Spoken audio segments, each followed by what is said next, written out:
Salut à toi et bienvenue dans cette nouvelle vidéo, la journée 88 du challenge. Installe-toi, je vais tout t'expliquer.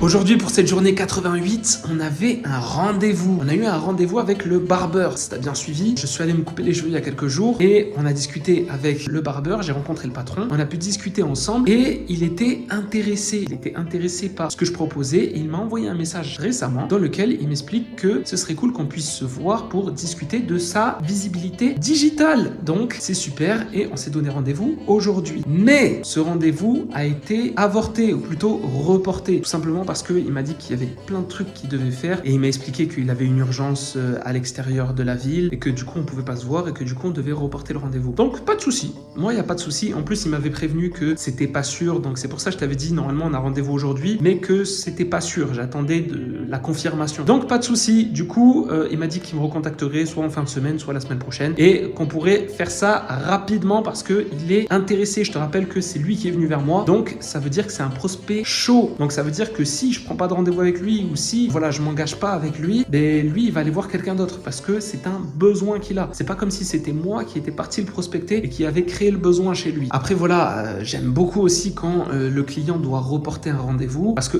je suis pas pressé, parce que c'est lui qui est pressé, c'est son besoin, donc c'est lui qui a besoin de plus de visibilité, donc c'est lui qui est pressé. Mais ce qui est important quand un client reporte un rendez-vous, c'est que il ressent comme de la culpabilité et au prochain rendez-vous il a comme envie de se racheter. Et j'ai toujours remarqué au prochain rendez-vous d'un client qui a reporté son rendez-vous, il est plus engagé que d'habitude. Ça veut dire qu'il est plus attentif à ce que tu vas dire. Et il va être plus ouvert à être OK avec tes suggestions que s'il était venu au jour du rendez-vous et à l'heure pile. Pourquoi? Alors, je pense que c'est un biais cognitif, tout simplement parce qu'il a envie de se racheter. Il y a un principe de réciprocité où, voilà, j'ai envie de me racheter de mon absence parce que la dernière fois, je t'ai mis un faux plan le dernier jour, au dernier moment, et du coup, j'ai envie de me racheter à travers ce rendez-vous. Et dans ce rendez-vous, vraiment, je vais être plus ouvert et plus attentif et surtout plus ouvert à dire oui à des trucs qu'il n'aurait pas forcément dit oui si il était venu au premier rendez-vous. Bref, tout ça c'est de la psychologie, voilà, je pense qu'il y a des études dessus, il faut se poser, il faut bien étudier ça, mais en tout cas c'est ce que j'ai remarqué avec mon expérience. Autrement, aujourd'hui, journée assez banale, donc j'ai commencé à travailler sur l'identité visuelle de notre nouveau client qui est une association. Rappelle-toi, il y a une association qui est venue vers moi et on est en train de mettre en place aujourd'hui la visibilité digitale de son association. Il y a beaucoup de travail parce qu'il y a beaucoup de choses à refaire ou à faire. Je travaille aussi sur leur logo parce qu'ils ont demandé une refonte de logo. Donc du coup, moi ce que je leur ai proposé, c'est pour à peu près 200 € la possibilité de proposer 3 à 4 propositions de logo. Dans ces propositions, ce qui est bien, c'est que la majorité des gens ils vont me dire ouais mais si les gens ils te prennent un logo, pourquoi leur proposer 4 logos? En fait je t'explique, moi je leur dis voilà, qu'est-ce qu'ils veulent dans l'ensemble, quel message ils ont envie de faire passer, et en fait il y a des gens ils vont avoir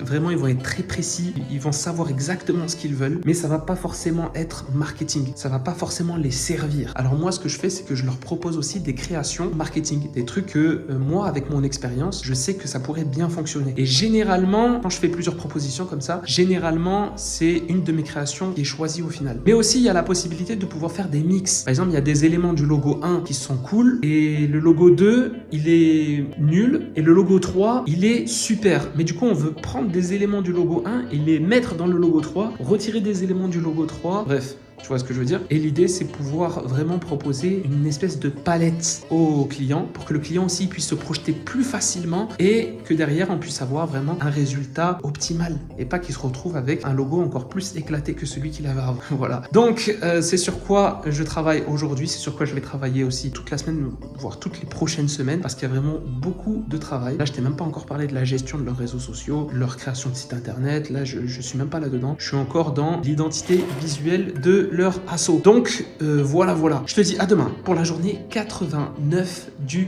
challenge. Peace.